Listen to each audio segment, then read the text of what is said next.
Gaza అనే మాట ఎక్కడైనా ఎప్పుడైనా వినిపిస్తే ఆ తర్వాత వచ్చే న్యూస్ బాంబు దాడులు, విధ్వంసం, రక్తపాతం మాత్రమే. అదో కల్లోలిత ప్రాంతం. అక్కడ నివసించేవారు ప్రాణాలు అరచేతిలో పెట్టుకొని ఉంటారు. అయితే ట్రంప్ ఇప్పుడు గాజా సమస్యను పరిష్కరించడానికి ఓ ప్రతిపాదన చేశారు.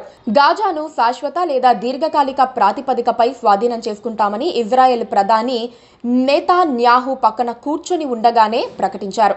నెతాన్యాహు కూడా ఆ దిశలో ప్రయత్నాలు జరగాలన్నారు. ట్రంప్ ఆషామాషిగా అన్నారా లేకపోతే నిజంగానే స్వాధీనం చేసుకుంటారా అన్న చర్చ ప్రారంభమైంది. ట్రంప్ చెప్పిన దాని ప్రకారం గాజా నుంచి పాలస్తీనా ప్రజలను పూర్తిగా ఇతర దేశాలకు తరలిస్తారు. తరలింపు శాశ్వత ప్రాతిపదికపై జరుగుతుంది. అందుకోసం అవసరమైతే అమెరికన్ సేవలను వినియోగిస్తారు. అక్కడ ప్రస్తుతం గల శిథిలాలను, మందు పాత్రలను, ఆయుధాలను తొలగించి గాజాను ఒక మంచి బీచ్ రిసార్ట్ గా తయారు చేస్తుంది.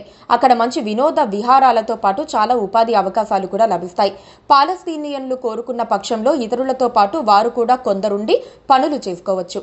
ఆ విధంగా అందరికీ అదొక టూరిజం మక్కా వంటిది అవుతుందని ట్రంప్ ప్రకటించారు. గాజా, ఇజ్రాయెల్ మధ్య ఇటీవల కాల్పుల విరమణ ఒప్పందం అమెరికా జోక్యంతోనే జరిగింది. రెండవ దశ గురించి చర్చలు జరగనుండగా అందుకోసం పాలస్తీనియన్లతో పాటు ప్రపంచమంతా ఎదురు చూస్తోంది. సరిగ్గా ఆ స్థితిలో ట్రంప్ ఈ ప్రకటన చేశారు. 1967లో ఇజ్రాయెల్ స్వాధీనం చేసుకోవడానికి ముందు 19 ఏళ్ల పాటు ఈజిప్ట్ గాజాను ఆక్రమించుకుంది. ఇప్పటికీ అంతర్జాతీయ చట్టం ప్రకారం ఇజ్రాయెల్ ఆక్రమించుకున్న ప్రాంతంగానే భావిస్తున్నారు. అయితే దీనిపై ఇజ్రాయెల్ వివాదం లేవనెత్తుతోంది. 2005లో యూదు సెటిల్మెంట్లను ఏకపక్షంగా కూల్చివేసి మిలిటరీని వెనక్కి పిలిచిన తర్వాత ఆక్రమణ పూర్తయిందని ఇజ్రాయెల్ చెబుతోంది.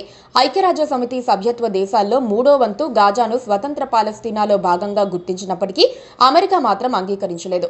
ఇజ్రాయెల్ అనుమతి లేకుండా ఏమీ జరగదు. ఎవ్వరూ లోపలకు రాలేరు, బయటకు వెళ్లలేరు.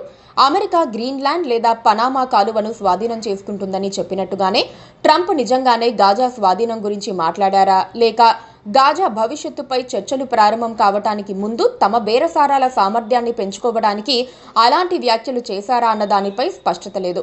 గాజాను అమెరికా స్వాధీనం చేసుకోవాలంటే పశ్చిమాసియాలో పెద్ద ఎత్తున సైన్యాన్ని దించాల్సి ఉంటుంది. కానీ ఇలాంటి వాటినే తాను వ్యతిరేకిస్తున్నట్టు చాలా కాలంగా ట్రంప్ చెబుతున్నారు. ప్రాపర్టీ డెవలపర్గా కోట్లు సంపాదించిన ట్రంప్ ఆ అనుభవంతో ఖచ్చితమైన పరిశీలన చేశారు. గాజాను పునర్నిర్మించేటప్పుడు లక్షల మంది పౌరులు అక్కడి శిథిలాలలోనే ఉండడం అనేది ఏమాత్రం అర్థం లేని విషయమని ట్రంప్ భావిస్తున్నారు. ప్రజలెవరూ లేకపోతే గాజాను అమెరికా అనుకున్నట్లుగా నిర్మించవచ్చని, వేల మందికి ఉద్యోగాలు కల్పించవచ్చని, పెట్టుబడులకు అవకాశాలు ఏర్పడతాయని, అన్నిటికన్నా ముఖ్యంగా ప్రపంచ ప్రజలు నివసించడానికి ఓ ప్రాంతం ఏర్పాటు చేయవచ్చని ట్రంప్ నమ్ముతున్నారు. మరి సాధ్యమవుతుందా? Please subscribe to KTV Telugu. KTV Telugu. KTV Telugu. KTV Telugu channel.